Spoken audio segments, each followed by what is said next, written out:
Hello everyone. In നമ്മൾ UPSC 2025 Paediatrics topics ആണ് discuss ചെയ്യുന്നത്. First question, which of the following are the causes of secondary immunodeficiency in children?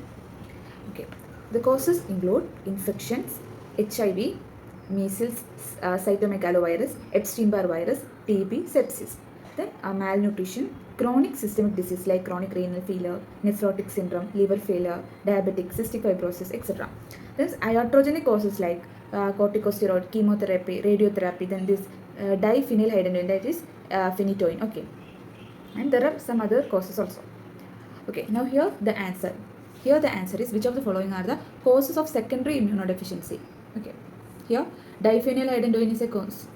Severe malnutrition, nephrotic syndrome. Here post varicella state is not a cause.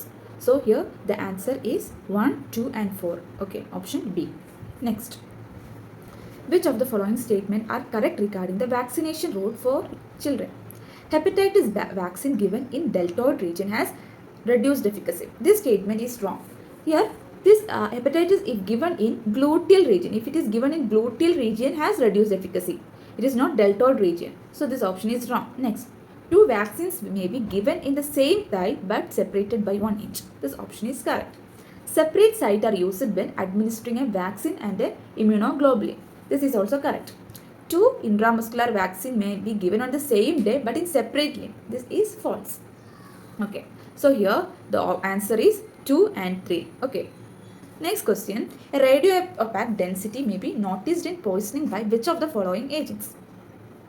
Radiopaque density in X-ray is shown by, in poisoning shown by iron, heavy metals, Henry-Cotter tablets, dental amalgam, calcium carbonate, chloral hydrate, potassium chloride.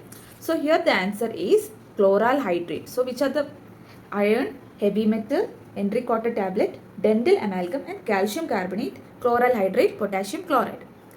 Which of the following syndromes are caused due to genomic imprinting? In genomic imprinting, already one gene is deleted. In the same person, another gene is imprinted, that is, it is silenced.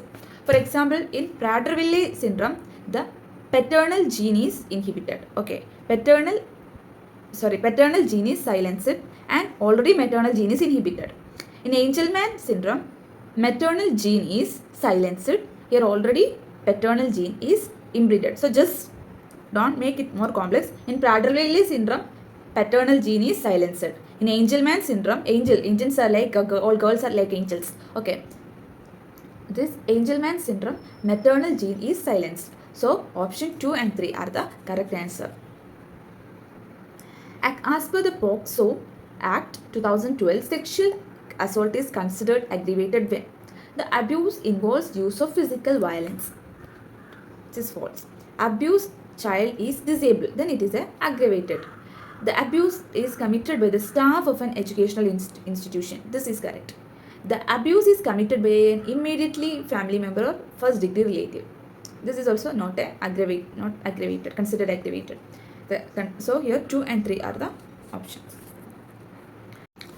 The mother of a 14-month-old normally developing baby comes to you for feeding advice. Which of the following would be appropriate for her as per the IMNCI? So according to IMNCI, after 6 months we should exclusively breastfeed the child.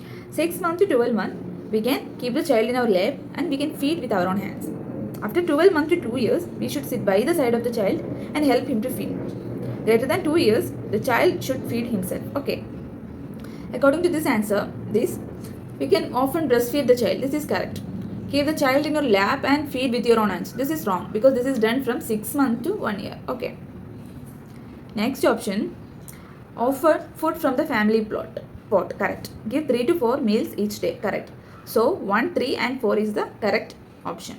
Next, for a sick child aged 4 years, which of the following are the signs of the severe pneumonia or severe disease? Okay. Fast breathing can be considered as pneumonia, but it is not a sign of severe pneumonia. It is seen in every kind of pneumonia, but it is not a specific sign of severe or very severe pneumonia. Okay. Fast breathing, if it is less than 2 months, respiratory rate greater than 60 breath per minute.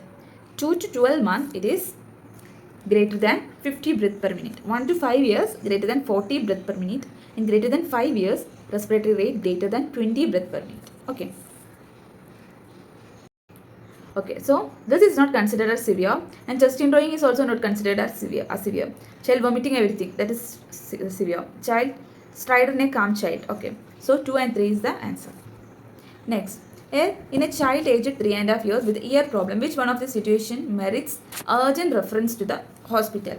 Okay, if we see pus draining from the ear and discharge is reported less than 14 days, this is acute problem. Okay, acute otitis media. Here it requires only antibiotics, systemic antibiotics for 5 days. If pus draining from the ear is more than 14 days, that is chronic otitis media. So here we can give topical antibiotics. Tender swelling behind the ear, it is considered as very severe and it should be immediately referred. Okay. Pus draining from both ears irrespective of duration. This is also wrong. So here the answer is tender swelling behind the ear, that is mastoiditis. Mastoiditis should be immediately referred. Up to 10% of cases of autism spectrum disorder may be caused by genetic condition. Which of the following are considered is known to be associated with ASD? Autistic spectrum disorders include Fragile X syndrome, Rett syndrome, tuberous sclerosis, Down syndrome, phenylketonuria, CHARGE syndrome, Angelman syndrome. So here the answer is tuberous sclerosis, Fragile X syndrome, Patau syndrome. Sorry, and a tuberous sclerosis, and it is not Prader-Willi syndrome or Patau syndrome. Okay. So the answer is 1 and 2. Which of the following are characteristic of cerebral palsy? It's a disorder of the movement. Correct. Permanent nature. Correct. This progressive cause. No, it is a non-progressive cause. Disorder of the posture. It is also correct. So 1, 2 and 4 is the correct option. That is option B. Next. Which of the following are the tools used for classification of spasticity in a child with cerebral palsy? Here, modified Ashworth scale, gross motor function classification. This can be used for spasticity in a child with cerebral palsy. So the answer is 1 and 4. Which of the following medication can be used in a child diagnosed with attention deficit hyperactivity? We are using methylphenidate and atomoxetine. 1, 2 and 3. Next question. Which of the following are included as a deficiency under Rashtriya Bal Swasth Karyakram? Okay, there are 4 Ds in RBSK. Defect, disease, deficiency and developmental disorders. Okay. In deficiency, there is vitamin deficiency, vitamin D deficiency, anemia, and there is iodine deficiency, that is goiter. But all the case of goiter is not due to this lead to hypothyroidism. So this is not the correct answer. So 1, 2, 3 and 4 is the correct option. Which of the following statements are correct regarding the management of hyperkalemia? For hyperkalemia, we are giving IV calcium gluconate.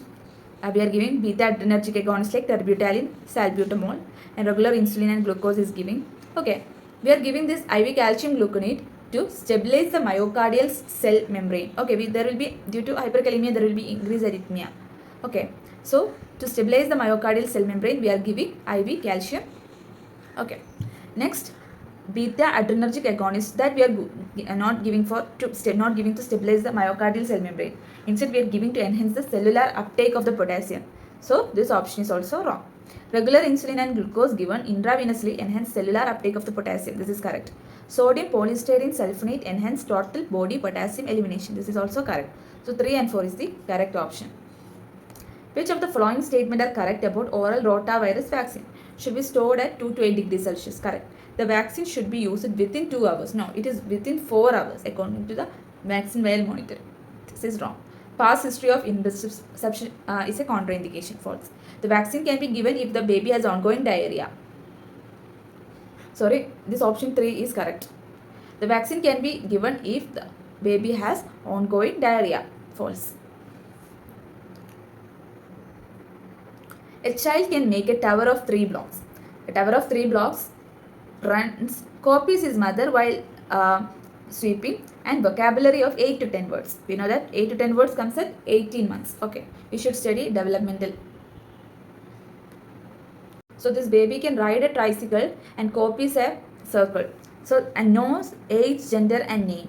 Okay, this comes at 3 years. Okay, this comes at 3 years.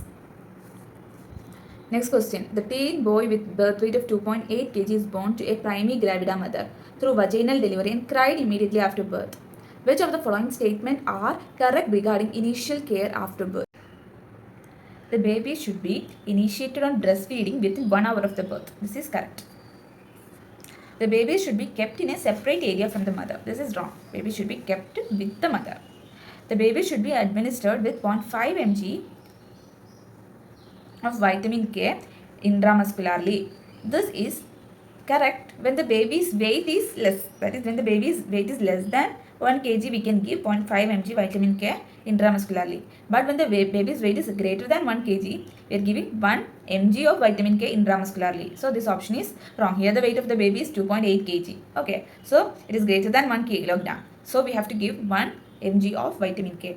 The baby should be thoroughly examined for congenital malformations from head to toe. Correct. So option 1 and 4 is the correct answer. Next. Which one of the following oral drugs may be used in the management of superrefractory status epilepticus?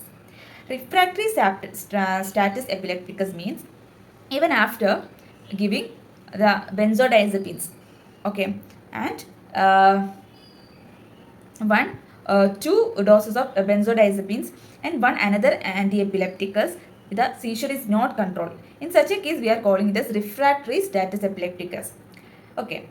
Superrefractory status epilepticus means if epilepsy is lasting even after 24 hours of giving general anesthesia, that is superrefractory status epilepticus. Okay. Here we are giving topiramate. Okay, we can use topiramate. Okay, so greater than 24 hours of general anesthesia, here the patient is having status epilepticus. That is superrefractory status epilepticus. Here the answer is option D, topiramate. Next. Which of the following statements are correct regarding the use of benzodiazepines in the initial management of status epilepticus? Up to 2 doses may be used 5 minutes apart if seizures are not controlled. Okay, we are giving IV lorazepam 0.1 mg per kg. Okay, if not controlled with 1 dose, after 5 minutes we will repeat again. Okay, we can give up to 2 doses may be used. For lorazepam, only single dose should be used. This is wrong. Dose of midazolam at this stage is 1 to 15 microgram per kilogram per minute infusion. This is wrong. We are giving 1 to 15 microgram per kilogram per minute infusion in general anesthesia. Okay. Here for controlling, for immediately to control the seizure, we are giving 0.1 mg per kg, same the dose as of lorazepam, that is 0.1 mg per kg of lorazepam is giving. So this option is wrong. Dose of the lorazepam and midazolam given is 0.1 mg per kg. Correct. So option 1 and 4 is correct. Which of the following statements are correct regarding hypernatremia in children? Okay, diabetes insipidus. Diabetes insipidus means there is deficiency of the antidiuretic hormone. Okay, when there is deficiency of antidiuretic hormone, it may lead to hypernatremia. This is correct. Addison disease may be associated with hypernatremia.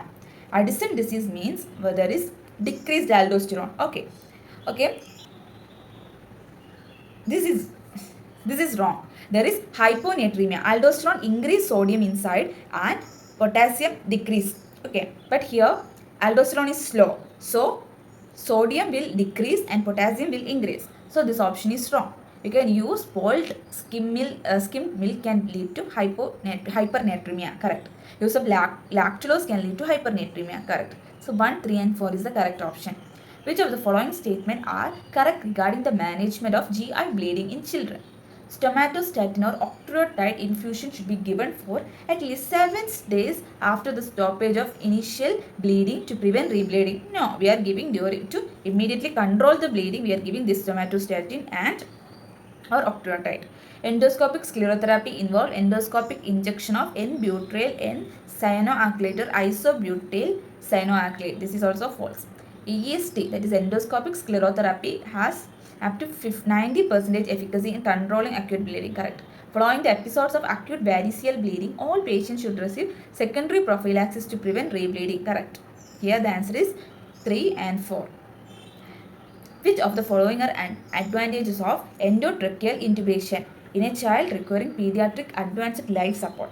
In a patient with endotracheal intubation, there is increased risk of aspiration. Okay, So here option 4, it is showing that there is reduced risk of aspiration. So this is incorrect option. All other options are correct. Okay, 1, 3 and 1, 2 and 3 is correct. What is the cause of hypocalcemia in a child? Okay, we know that pseudo-hypoparathyroidism. Pseudo-hypoparathyroidism, there is what? Calcium will decrease and phosphorus will increase and parathyroid will increase. That is pseudo. Hypo is pseudo. Okay, but parathyroid is here high. Here it is, there is hypocalcemia. And that is hypomagnesemia also show hypocalcemia. Answer 1 and 4. That is option D. Okay, thank you.